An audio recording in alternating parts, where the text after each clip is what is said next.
Hello, xin chào các bạn đã quay trở lại với Review 5 phút.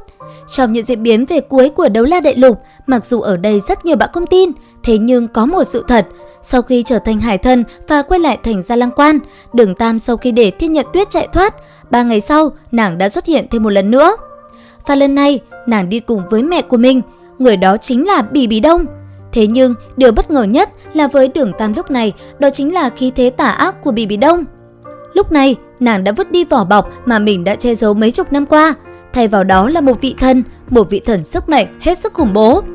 Đứng trước hai vị thần với sức mạnh kinh khủng, Đường Tam lúc này đã không thể giữ vững được niềm tin tất thắng của mình. Và chuyện gì đến rồi cũng sẽ đến, dưới sức mạnh khủng khiếp đó, Đường Tam đã không thể giữ được thế cân bằng và bị thương nghiêm trọng. Chứng kiến con trai mình ở trên không trung bị đánh trọng thương, Đường Hạo nén đau thương, ngay lập tức lao tới phía của Bỉ Bỉ Đông. Trong không trung, ông cũng liềm bạo tạc chiến hồn hoàn của Hạo Thiên Chùy, đem toàn bộ năng lượng khủng bố của Hạo Thiên Chùy cùng sát thần lĩnh vực bùng nổ dưới một kích này. Song song với Đường Hạo, hồn kỹ thứ 9 thần long hóa cốt của cốt đấu la thi triển, một con cốt long thật lớn cõng trên mình kiếm đấu la cũng bay lên.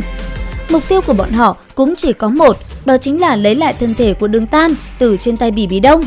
Thế nhưng Bỉ Bỉ Đông là một vị thần, những tình huống sở hữu của nàng là vô cùng biến ảo.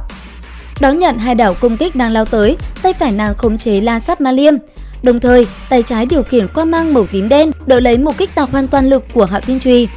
Đó một kích này, sắc mặt Bỉ Bỉ Đông cũng hơi biến đổi, dưới tình huống toàn lực ứng phó, thực lực của Đường Hạo đã có thể tiếp cận thân cấp.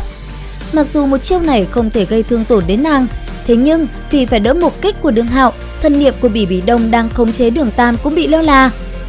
Lợi dụng cơ hội này, Đường Tam cũng đem thanh La Sát Ma Liên từ trên ngực rút ra. Thế nhưng cũng vì vậy mà Bỉ Bỉ Đông tức giận, nàng liền khống chế thanh La Sát Ma Liên khiến nó đang ở trên tay Đường Tam chợt nổ tung. Và ngay khi La Sát Ma Liên nổ tung, nó đã lập tức khiến cho hải thần tràn trên người Đường Tam cũng bị phá nát thành từng mảnh nhỏ. Đường Tam lúc này đã không còn sức lực, thân thể trực tiếp rơi xuống. Ở phía dưới, lúc này kiếm đấu la nhân kiếm hợp nhất đứng trên cốt long cũng phóng thẳng đến Bỉ Bỉ Đông. Lúc này đây, trong mắt kiếm đấu la đã tràn ngập ý chí quyết tử, ông cũng tung ra một kích mãnh liệt nhất từ khi sinh ra tới bây giờ.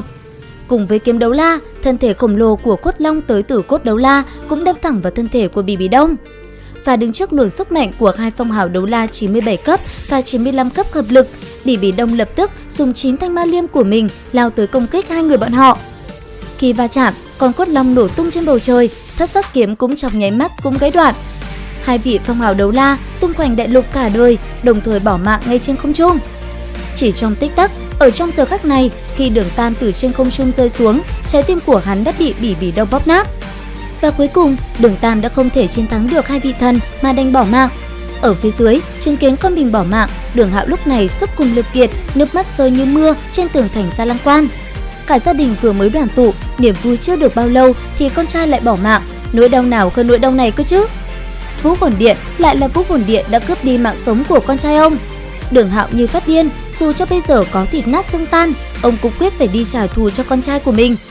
Và không chỉ có Đường Hạo, ngay cả đại sư và tất cả những người thân của Đường Tam, trong mắt họ lúc này đã tràn đầy ý chí quyết tử. Thế nhưng, ngay khi bọn họ định đi khỏi Gia Lăng Quan thì Áo Tư Tạp và chữ Vinh Vinh đã ngăn bọn họ lại. Lúc này, bọn họ dù chưa dùng dung hợp kỹ bao giờ, thế nhưng có được thần niệm từ hai vị thần để lại bằng một phép mâu nào đó. Cuối cùng, hai người Áo Tư Tạp và chữ Vinh Vinh cũng hồi sinh thành công Đường Tam. Cũng nhờ vậy, cuộc chiến giữa Đường Tam cùng hai vị thần càng thêm gay cấn. Và để biết diễn biến tiếp theo, hãy nhấn vào theo dõi kênh nha mọi người. Video đến đây là hết rồi. Xin chào và hẹn gặp lại các bạn ở những video tiếp theo.